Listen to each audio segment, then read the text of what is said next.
La philosophie, introduction. D'après l'étymologie, la philosophie consiste à aimer, philo, la sagesse, sophia. Il y a d'un côté un désir, un manque, et de l'autre côté une vérité, un savoir-faire.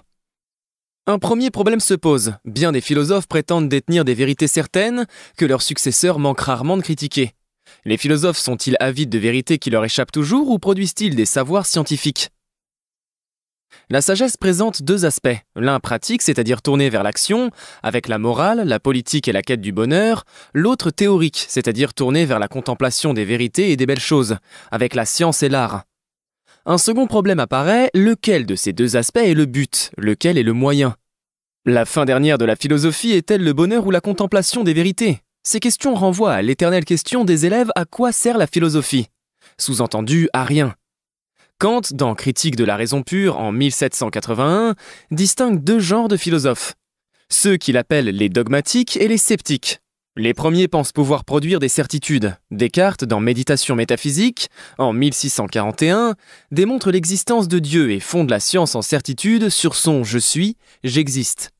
Dans les principes de la philosophie en 1644, il voit sa métaphysique comme la racine des sciences, dont le tronc serait la physique et les branches les autres sciences, principalement la médecine, la morale et la mécanique. Les seconds pensent la vérité inaccessible. Pour les sceptiques de l'Antiquité, comme Pyrrhon, notre savoir sur le monde est nécessairement incertain, car nos sens nous trompent. Loom, dans Traité de la nature humaine en 1739, critique toute généralisation à partir des faits connus. Les lois universelles, censées régir le monde et nous permettre de prédire des événements, demeurent incertaines. Elles ont été induites à partir d'un nombre nécessairement limité de cas connus, voire théories et expériences. Entre ces deux voies extrêmes, Kant veut délimiter le domaine des connaissances scientifiques dans Critique de la raison pure en 1781. Elles doivent se cantonner à ce que nous pouvons percevoir des choses dans le cadre de l'espace et du temps. Au-delà, c'est l'inconnu et le champ de la croyance, morale et religieuse. Quant à la finalité de la philosophie, Sénèque affirme qu'elle réside dans l'apprentissage de la vie, et non dans les discours, lettre à Lucilius, 1er siècle après Jésus-Christ. Tandis qu'Aristote pense devoir préférer la vérité à l'amitié, Éthique à Nicomaque, 4e siècle avant Jésus-Christ, même si la finalité de la cité est la justice, Politique, 4e siècle avant Jésus-Christ. La philosophie, par ses critiques incessantes et son éternelle soif de vérité, entraîne une amélioration constante des fondements du savoir, y compris scientifique. Les philosophes posent toujours de nouvelles questions. Quand des chercheurs trouvent des méthodes pour produire des réponses, on entre dans le domaine de la science, dont les résultats seront à nouveau critiqués par d'autres chercheurs, voire théories et expériences. Au vu des applications de la science, la question de l'utilité de la philosophie se déplace d'un cran dans le temps. Il faut attendre qu'une connaissance fondamentale se transforme en application pour trouver une utilité concrète. Technologie, médicale, etc. La philosophie consiste à chercher des vérités universelles en affrontant des problèmes, ce qui suppose d'expliciter préalablement les problèmes en question. CF, problèmes que posent les définitions, les oppositions entre auteurs, etc. Lien à d'autres notions, la philosophie est liée à toutes les autres notions, mais plus particulièrement au désir et à la vérité. À chaque fois qu'il est question de désir, par exemple pour un sujet comme « Faut-il réaliser tous ses désirs ?», n'oubliez pas la philosophie. Partie 1. Le sujet. La conscience. La conscience est paradoxale. Si nous demandons à quelqu'un ce qu'est la conscience, il pense le savoir immédiatement, puisqu'il est justement conscient. Mais dès que nous exigeons une définition précise, les problèmes surgissent. D'après l'étymologie, la conscience signifie avec savoir. Prendre conscience, c'est d'abord prendre connaissance. Husserl a fondé ce qu'il présente comme la science de la conscience, qu'il nomme phénoménologie. Sa méthode consiste à étudier les différentes manières dont les objets apparaissent à la conscience, qu'on appelle phénomènes. À travers les variations des objets appréhendés par la conscience, le phénoménologue repère des constantes, des lois de la conscience. Par exemple, la conscience est intentionnelle, quel que soit l'objet que la conscience appréhende, elle le vise. On pense toujours à, on a conscience de quelque chose. Dans Recherche logique paru en 1901, Husserl précise que la conscience constitue l'objet de sa visée. Elle rassemble des perceptions pour en faire un tout. Les nuances de rose constituent le pétale de rose, ou délimite dans ses perceptions les parties d'un objet. Un rosier est constitué de roses. Un problème survient quand la conscience se vise elle-même, grâce à sa propriété de réflexivité. Car elle ne semble pas réagir comme un objet qu'on aurait découpé dans la réalité. Où sont ses parties ? De quel tout est-elle la partie ? Elle peine à se connaître elle-même, alors qu'elle semble être elle-même la source du savoir. La conscience constitue en objet ce qu'elle vise à connaître. Pourtant, elle peut se viser elle-même, alors qu'elle n'est pas pour autant un objet. Dans Méditation métaphysique, paru en 1641, Descartes conçoit le « je pense » comme un levier d'Archimède, pour soutenir la science. Cette conscience réflexive est une vérité sur laquelle toute connaissance peut se fonder. Husserl, dans Méditation cartésienne, paru en 1929, étend cette certitude à tous les phénomènes que sa conscience vise, à condition de suspendre son jugement quant à leur existence réelle.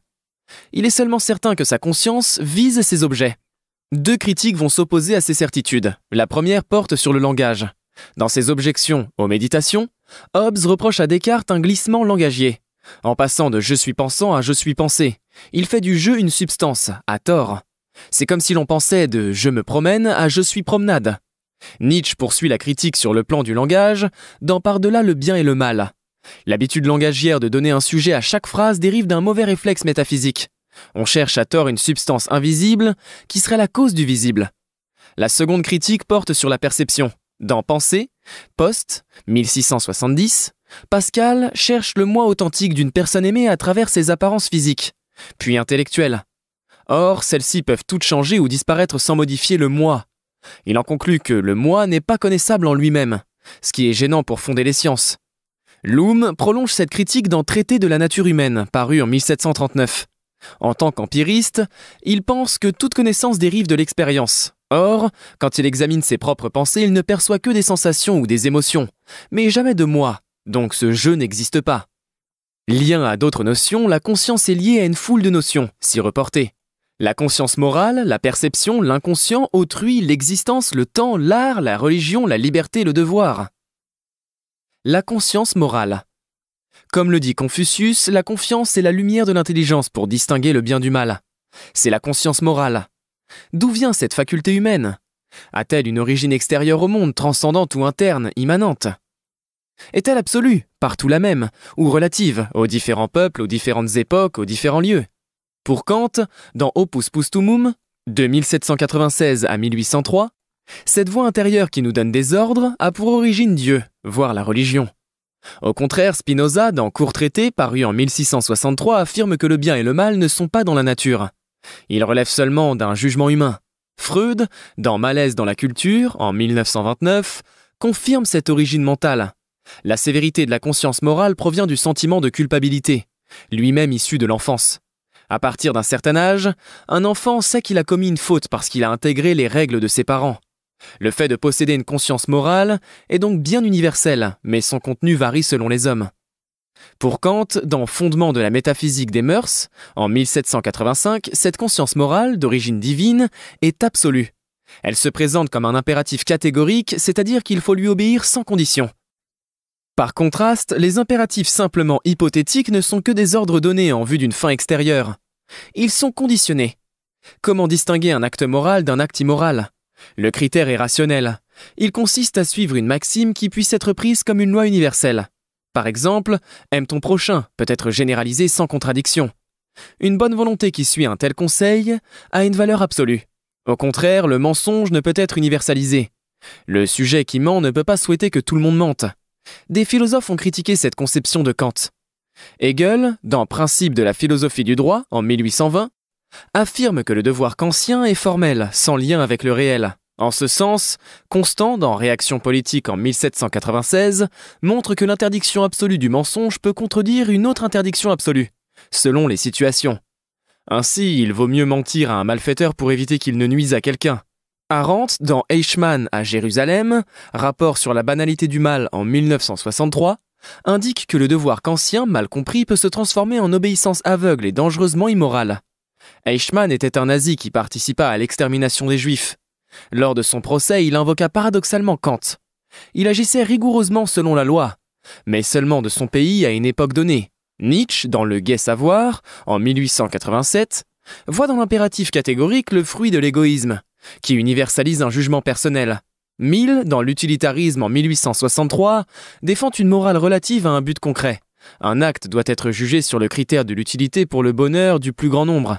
De même, Durkheim, dans De la division du travail en 1893, pense qu'un acte est condamné seulement s'il froisse la conscience commune. Voir devoir, religion, raison, culture. La perception. D'après l'opinion commune, la perception consiste à prendre connaissance de la réalité grâce aux sensations issues de nos cinq sens. Elle relèverait du simple constant. Pourtant, des sensations issues d'un même objet peuvent se contredire. Un carré peut apparaître comme un trapèze du fait de la perspective. Russell indique alors que notre esprit corrige immédiatement cet effet à partir de l'idée de carré, problème de philosophie 1912. Ce processus actif est proprement la perception. Deux problèmes se posent aussitôt. D'abord, si nous corrigeons nos sensations avec une idée, d'où vient cette idée?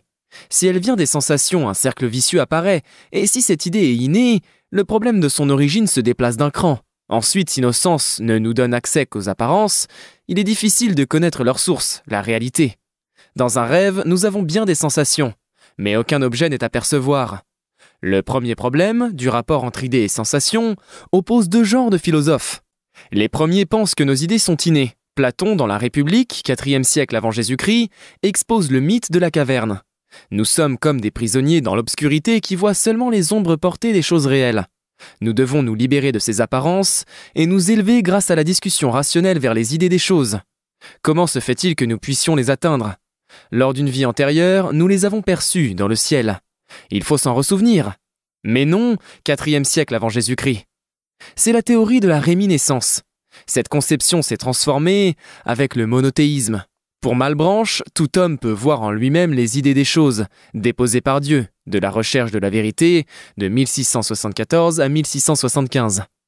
Les seconds philosophes sont les empiristes, pour qui toutes nos idées dérivent de l'expérience. Condillac, dans Traité des sensations, en 1754, propose un argument en leur faveur. Un aveugle-né, auquel on a rendu la vue grâce à une opération de la cataracte, n'a appris à voir qu'à force d'études.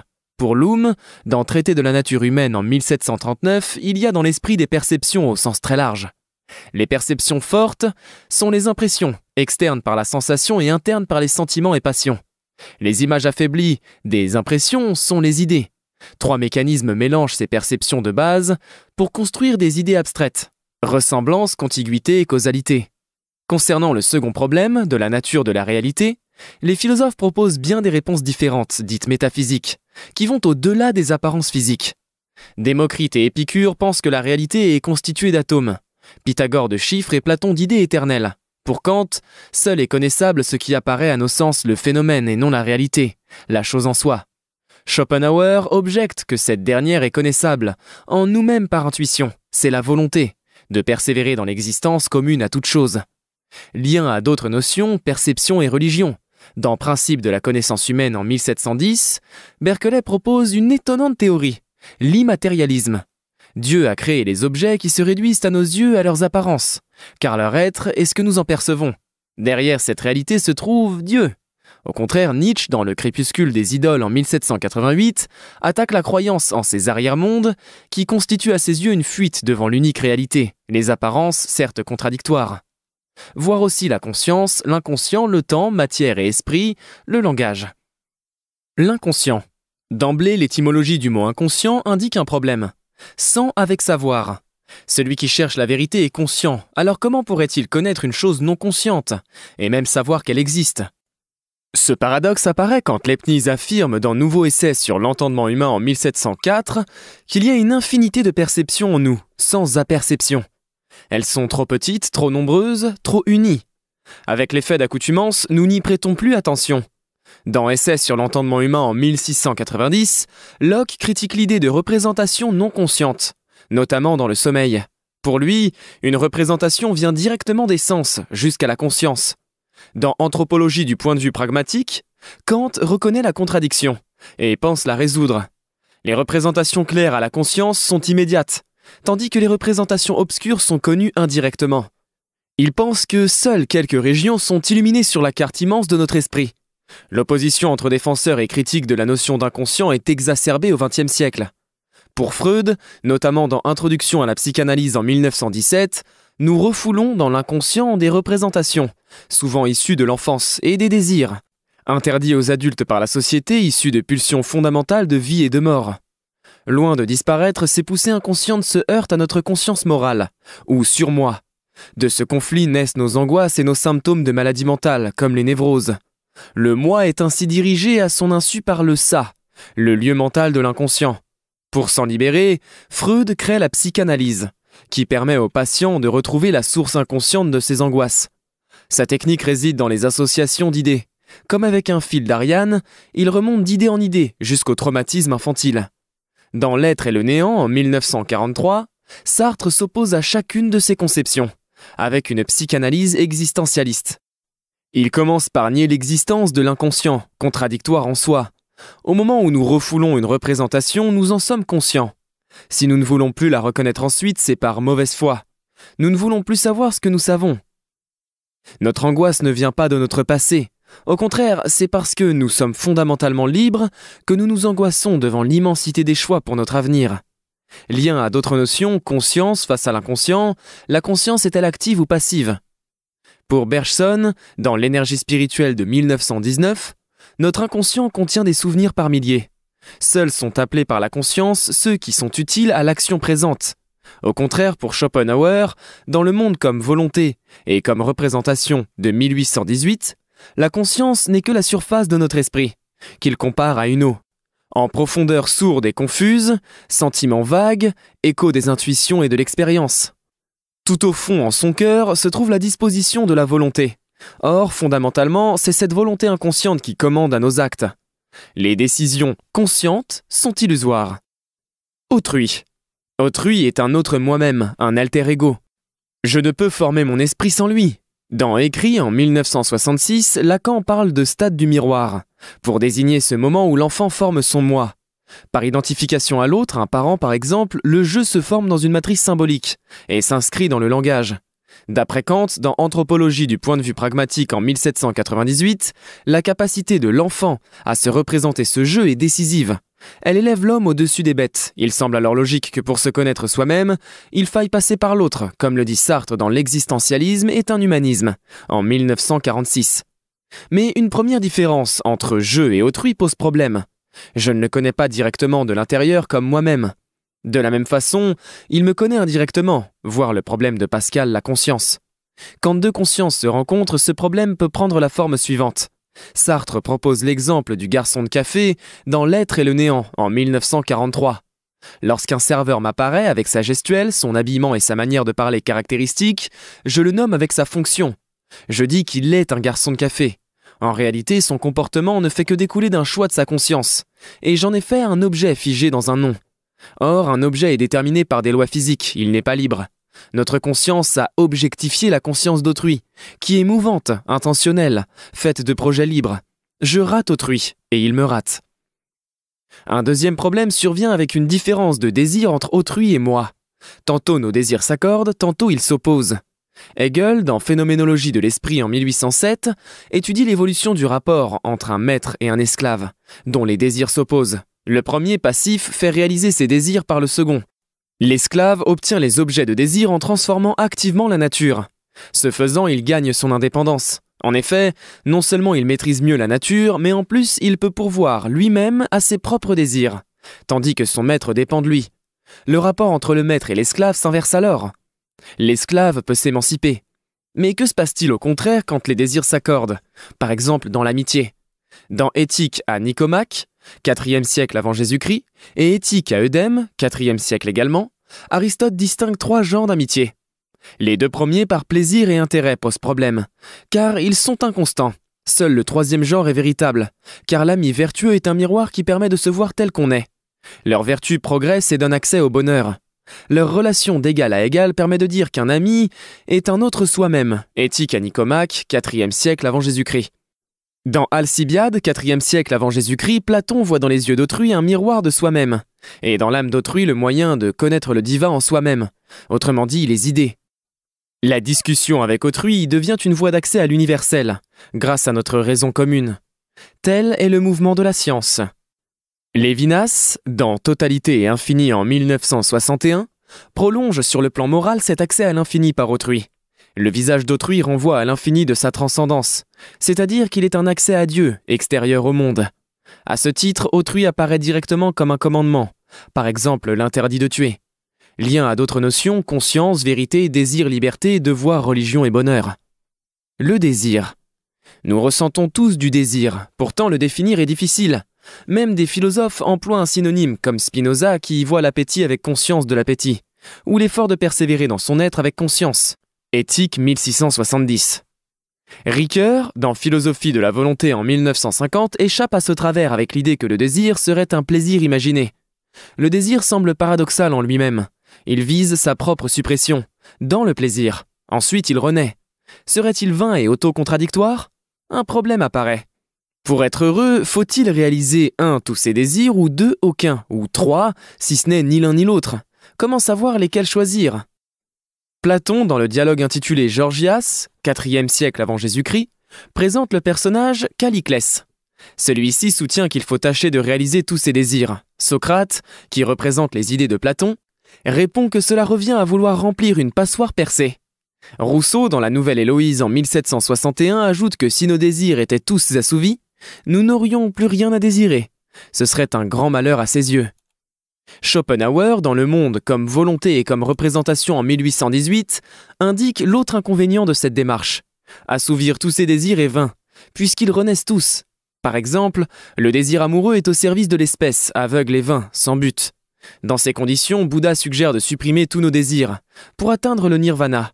Nous retombons toutefois sur l'écueil signalé par Rousseau. Mais Bouddha anticipe ce problème et propose de sortir du cycle temporel désir-plaisir. Nous devons oublier l'avenir possible, le plaisir imaginé, et nous en tenir au pur présent. Montaigne confirme dans ses essais de 1580 à 1595 que c'est là que réside la sagesse, vivre dans le présent. Nietzsche, dans ses Considérations inactuelles, en 1873, propose une image amusante pour illustrer cette voie d'accès au bonheur. La vache est heureuse parce qu'au moment où elle souhaite répondre à la question du secret de son bonheur, elle reste muette, car elle a oublié la question. Socrate propose une troisième voie, en réponse à Calliclès. Il propose une vie d'ordre plutôt qu'une vie déréglée. Il s'agit de trier ses désirs, oui, mais selon quels critères ? Dans son manuel « 1er siècle, 2e siècle », le stoïcien Épictète suggère de nous en tenir prudemment à nos tendances et de supprimer complètement nos désirs superflus. Seul est conseillé le désir conforme à la raison du sage, comme accord de soi-même avec soi-même et l'ordre de l'univers.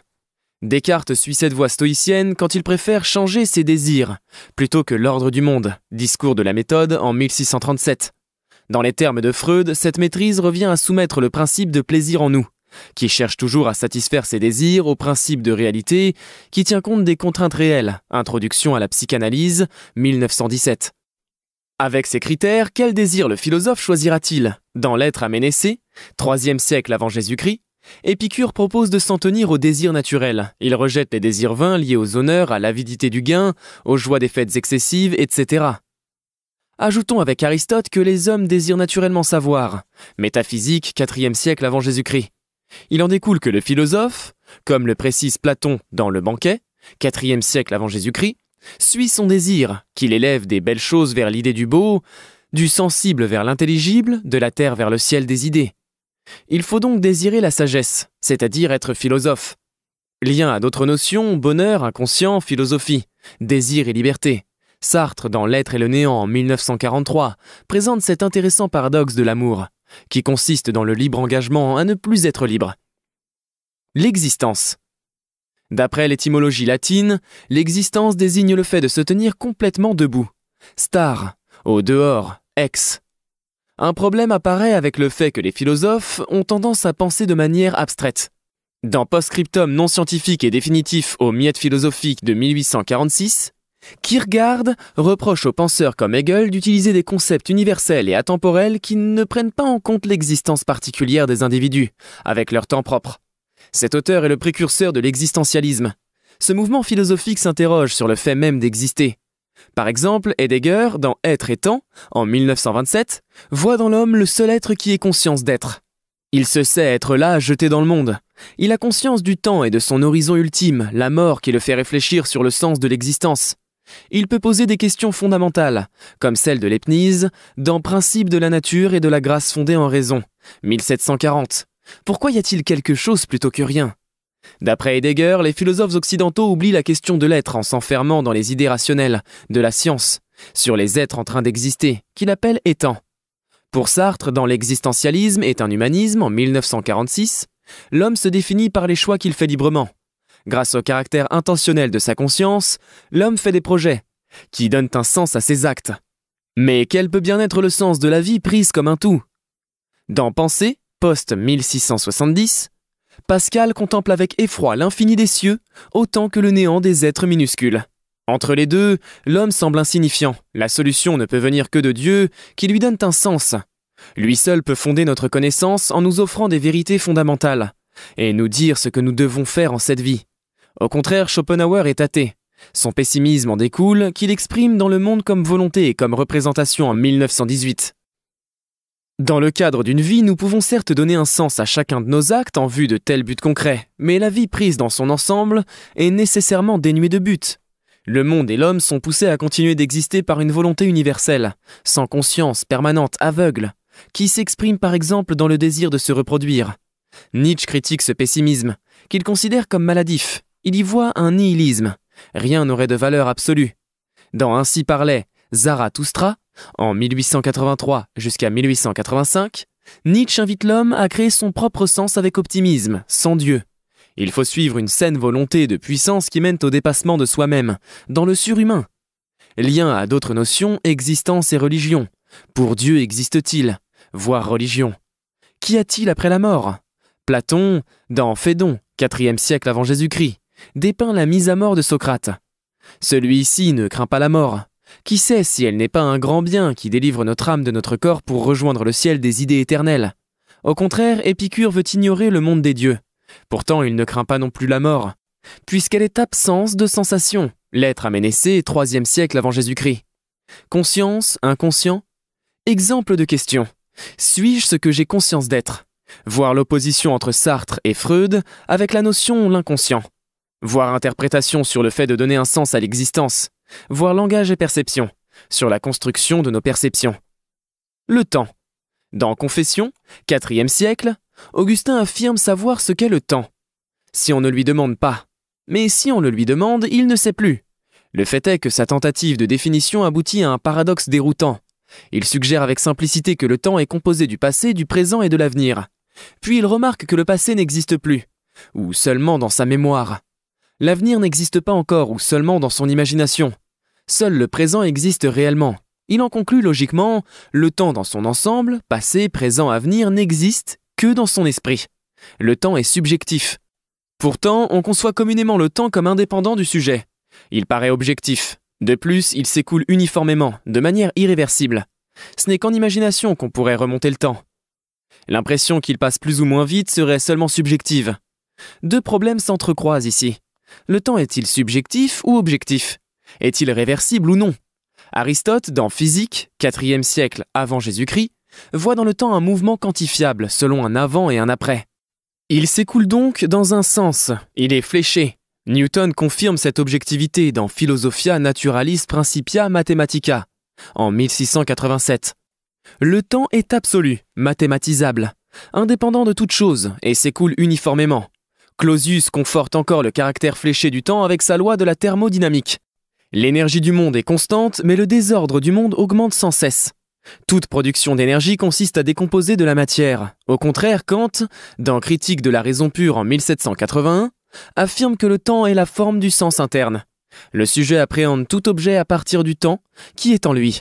Husserl, dans Leçon pour une phénoménologie de la conscience intime du temps, en 1905, reprend et affine cette conception d'un temps subjectif issu d'Augustin. En plus d'une mémoire pour le passé lointain et d'une imagination pour l'avenir lointain, Husserl postule une mémoire à court terme, ou rétention, et une protension. La première retient dans la conscience le passé immédiat, et la seconde anticipe l'avenir imminent. Ce temps est également fléché selon un avant et un après irréversible. Au XXe siècle, Einstein va brouiller les cartes. D'après sa théorie de la relativité, le temps s'écoule plus ou moins vite selon le lieu où l'on se trouve et ou la vitesse à laquelle on se déplace. Plus on se déplace vite, et ou plus on est proche d'une masse importante, comme le Soleil, plus notre temps s'écoule lentement par rapport à un observateur immobile, et ou loin de cette masse. Le temps est local et relatif. En plus, le sens dans lequel il s'écoule est indifférent. Le temps conçu par Einstein est objectif, élastique et réversible. Or, chose incroyable, les deux premières caractéristiques sont vérifiées par l'expérience. Les horloges intégrées aux satellites qui tournent rapidement autour de la Terre doivent être régulièrement remises à l'heure, car leur temps s'écoule plus lentement par rapport au nôtre. Lien à d'autres notions, conscience, perception du temps. Bonheur, temps et désir. L'un des problèmes du désir est qu'il poursuit toujours un but à venir. Dans Pensée, post 1670, Pascal remarque ainsi qu'on ne se tient jamais au temps présent. Notre esprit court toujours vers l'avenir ou se remémore le passé. Pour le résoudre, Confucius invite à considérer que le bonheur ne se situe pas en haut de la montagne, mais dans le fait de la gravir pas à pas. Partie 2. La culture. La culture. Initialement, la culture désigne l'action de cultiver la terre. Par extension à l'esprit, elle désigne le développement des facultés intellectuelles. L'homme transforme la nature autour de lui, technique, et en lui, développement intellectuel. Un premier problème se pose, dans l'opposition de la culture à la nature. Qu'est-ce qui est naturel ou non en l'homme? Quelle est sa part d'inné et d'acquis? Une fois que la culture apparaît, elle s'avère immédiatement diverse. Il y a des cultures. Elles sont des ensembles de structures sociales ou de manifestations intellectuelles et techniques qui différencient une société par rapport à une autre. Un second problème se pose aux amoureux de la vérité. Y a-t-il des vérités universelles absolues ou seulement culturelles, relatives? Concernant le premier problème, Mill, dans Essai sur la religion en 1875, pense que les qualités humaines comme la bonté viennent entièrement de l'éducation. Elles sont donc acquises. Au contraire, dans Discours sur l'origine et les fondements de l'inégalité parmi les hommes en 1755, Rousseau défend la bonté naturelle, innée. Durkheim, dans Les formes élémentaires de la vie religieuse en 1912, pense que même le deuil n'est pas un mouvement naturel de la sensibilité privée, mais un devoir imposé par le groupe. De même, Freud, dans Malaise dans la culture en 1929, affirme que la culture, pour perdurer, doit mettre des barrières contre l'agressivité humaine. Par opposition, Aristote, dans Politique, 4e siècle avant Jésus-Christ, pense que l'homme est naturellement social. Il vit en société par nature. Dans la Genèse, Dieu crée l'homme à son image et la nature pour l'homme. Celui-ci est un être à part. Dans Discours de la méthode en 1637, Descartes distingue également l'homme et les bêtes. Le premier est rationnel et possède une âme, tandis que les seconds sont semblables à des automates. Pour Spinoza, au contraire, dans Éthique, post 1677, l'homme n'est pas un empire dans un empire. Il obéit aux mêmes lois naturelles que toute chose dans le monde. Jacob, dans Le jeu des possibles, en 1981, nous invite à dépasser cette opposition entre inné et acquis. L'enfant est génétiquement programmé pour apprendre. Son développement consiste en une interaction constante du biologique et du culturel. Le second problème oppose les penseurs pour qui la vérité et les valeurs sont toutes relatives à une culture et ceux qui croient en l'universalité des vérités. Dans le premier camp, on trouve Montaigne. Dans Essai, de 1572 à 1592, il affirme qu'il n'existe pas de critères de vérité autres que culturels. Chaque culture traite de barbare ce qui n'est pas conforme à ses usages. Lévi-Strauss critique ce relativisme. Dans Race et Histoire, en 1952, il ironise sur l'action de condamner l'autre à la barbarie, car cette manière de penser est précisément universelle. Platon critique le relativisme du sophiste Protagoras, pour qui l'homme est la mesure de toute chose. D'après Platon, les sophistes se basent sur les simples apparences, certes changeantes, mais l'idée d'une chose est la même pour tous. Lien à d'autres notions, culture et bonheur. Pour Rousseau, l'homme est heureux et en paix, à l'état de nature, du contrat social en 1762, tandis qu'il est malheureux et en guerre selon Hobbes, Léviathan 1651. Technique et culture, voire technique. Culture et langage, voire langage. Le langage. Le langage est un système de signes qui permet de désigner la réalité, d'exprimer nos pensées et de les communiquer. 3 questions philosophiques au moins en découlent. La première, le langage est-il adéquat pour atteindre la réalité? La deuxième, permet-il de bien exprimer nos pensées? Et la troisième, permet-il de bien nous comprendre, malgré notamment les différents sens des mots, polysémie, et les différentes langues? L'opinion commune peut penser que les mots renvoient simplement aux objets de la réalité. Pourtant, Saussure, dans Cours de linguistique générale en 1910, réfute l'idée que le langage soit une simple nomenclature. Martinet, dans Éléments de linguistique générale en 1960, confirme: les mots ne reflètent pas la réalité, mais la construisent. Benveniste précise dans Problèmes de linguistique générale en 1966 que le langage reproduit la réalité, en la soumettant à son organisation propre. Si chaque langue structure le monde à sa manière, alors un problème apparaît pour connaître la réalité, qui reste la même. Les Inuits ont une foule de mots pour désigner la neige et la glace. Devant une étendue de neige, il voit et nomme de nombreuses choses différentes, que nous ne voyons pas. Qu'existe-t-il réellement? Qu'en est-il pour notre propre réalité intérieure, nos pensées et nos sentiments? Selon Bergson, dans Essai sur les données immédiates de la conscience en 1899, notre pensée est incommensurable avec notre langage, c'est-à-dire que ce dernier est impuissant à épouser toutes les nuances de notre monde intérieur. Bergson croit en particulier à l'authenticité des intuitions, de type mystique, qui nous donnent accès à une réalité indicible, au-delà des mots. Au contraire, dans Encyclopédie des sciences philosophiques, Philosophie de l'esprit en 1817, Hegel affirme que c'est dans les mots que nous pensons. Sans ces derniers, ce n'est que confusion inaudible. Un autre problème apparaît avec la polysémie des mots. Platon, dans Gorgias, 4e siècle avant Jésus-Christ, critique les sophistes, qui sont payés pour convaincre les foules.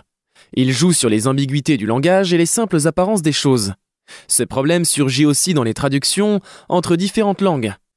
Les Thaïlandais emploient deux mots distincts pour désigner ce que nous appelons bleu, que nous pourrions traduire par bleu ciel et bleu foncé. Ils voient alors deux couleurs dans la réalité, là où nous n'en voyons qu'une. Pour résoudre ce genre de problème, Leibniz imagine une langue universelle, dans Lettres à Jean Berthet, en 1677. Elle accorderait tous les esprits et serait rigoureuse sur le plan du raisonnement, voire la démonstration. Lien à d'autres notions, langage et culture. Le langage est-il naturel ou culturel? Aristote, dans Politique, 4e siècle avant Jésus-Christ, pense que la nature ne fait rien en vain. Si elle a doté l'homme du langage, c'est en vue de sa vie en société. Et Rousseau s'y oppose, dans Essai sur l'origine des langues, post-1781. C'est la relation aux autres qui prescrit l'usage de la parole, et non la nature. Or, d'après lui, l'homme vivait seul à l'état de nature, qui précède l'état de société. Ce problème se reporte sur les animaux. Ont-ils un langage? Est-il différent d'une autre? Selon Descartes dans sa lettre au marquis de Newcastle du 23 novembre 1646, seules des paroles sans passion nous distinguent des animaux. Bergson propose un autre critère. Dans l'évolution créatrice en 1907, le signe instinctif adhère à l'objet, le signe intelligent est mobile, voire aussi langage, existence et vérité. L'art. En première approche, l'art peut se définir comme un ensemble de moyens, de procédés conscients qui tendent à une fin. Grand Robert. Cette définition très large englobe toute technique, en ce sens que dans l'Antiquité, art et artisanat n'étaient pas distingués. Ce n'est plus le cas de nos jours. Pour Alain, dans Système des Beaux-Arts en 1920, l'artisan suit une idée, tandis que l'artiste n'obtient son idée qu'après avoir créé son œuvre. Une deuxième définition restreint l'art à la production d'œuvres matérielles qui réalisent une conception de la beauté. Premièrement, cela pose le problème de la définition du beau, objectif ou subjectif, ou variant selon les cultures. Cette définition est cette fois trop restrictive, car bien des œuvres modernes semblent volontairement laides, ou indifférentes à la beauté. Elles peuvent viser une émotion en général, y compris la tristesse, l'angoisse ou le dégoût. D'autres domaines peuvent y prétendre aussi, comme le sport, l'amour, le jeu, etc. Deuxièmement, enfin, les œuvres d'art peuvent viser d'autres buts, comme la vérité ou la liberté. Y parviennent-elles? Kant, dans Critique de la faculté de juger en 1790, considère qu'il existe un beau universel, par opposition à la relativité de l'agréable. Diderot, dans Recherche philosophique sur l'origine et la nature du beau en 1751, en propose un critère universel, la perception des rapports.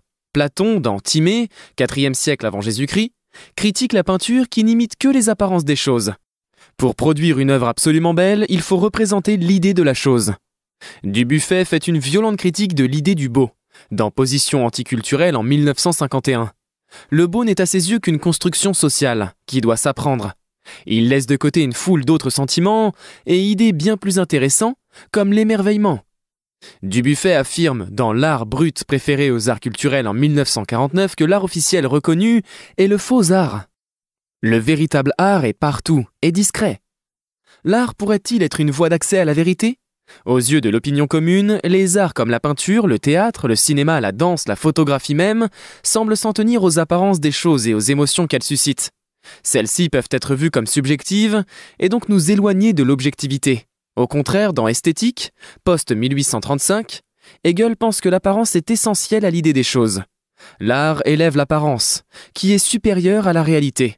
Hegel ajoute que l'art est le reflet de la conscience. Il exprime la vérité intérieure. Dans La pensée et le mouvant, en 1934, Bergson confirme « L'artiste relève la vérité intérieure et extérieure que l'opinion commune n'avait pas vue. Cette dernière se contente d'appliquer des étiquettes à la réalité pour des raisons utilitaires. Lien à d'autres notions, liberté et bonheur. Kant, dans Critique de la faculté de juger en 1790, pense que l'art est une production par liberté, qui nous distingue de la nature. Il précise que le génie invente librement des règles artistiques. Au contraire, Freud conçoit l'homme comme déterminé par des lois naturelles, en particulier ses pulsions inconscientes. Pour lui, dans Introduction à la psychanalyse en 1917, les pulsions trop fortes, que la société interdit de réaliser, entraînent des maladies psychiques. L'art constitue alors un moindre mal par sublimation. L'artiste, en exprimant symboliquement ses pulsions, évite une névrose personnelle. Ce mécanisme inconscient explique aussi le plaisir procuré par la contemplation d'une œuvre d'art. Le travail. Le travail dérive du latin tripalium, qui désigne un instrument de contrainte, voire de torture. D'emblée, deux problèmes se posent, dans la mesure où tant de gens désirent travailler. Le travail est-il une source de malheur ou de bonheur? Sommes-nous libres ou contraints de travailler?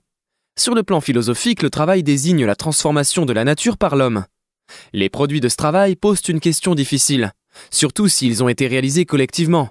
À qui appartient-il alors qu'ils sont tirés de la nature et comment les partager? Voir aussi les échanges.